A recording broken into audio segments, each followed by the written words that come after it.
AP CM Chandrababu రాష్ట్ర ప్రజలకు భోగి పండుగ శుభాకాంక్షలు తెలిపారు. పవిత్రమైన పండుగ అందరి కుటుంబాల్లో కొత్త వెలుగులు తీసుకురావాలని ఆకాంక్షించారు. పాత బాధలు తొలగిపోయి సానుకూల దృక్పథంతో జీవితంలో ముందుకు సాగాలని మనస్ఫూర్తిగా కోరుకుంటున్నట్లు ఎక్స్ వేదికగా పేర్కొన్నారు.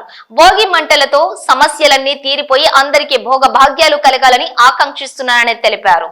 ఈ క్రమంలో ప్రజల ఆశలు ఆశయాలు తీర్చడానికి ప్రజాప్రతినిధులుగా తాము అన్ని వేళలా తోడుగా ఉంటామని హామీ ఇస్తున్నట్లు వెల్లడించారు.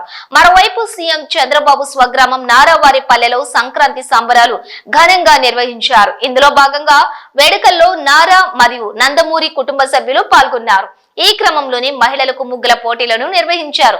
పోటీల్లో మొత్తం 126 మంది మహిళలు పాల్గొనగా రంగవల్లులను సీఎం చంద్రబాబు, ఆయన సతీమణి భువనేశ్వరి, మంత్రి నారా లోకేష్, బ్రాహ్మణి, సినీ హీరో బాలకృష్ణ, సతీమణి వసుంధర తదితరులు పరిశీలించారు.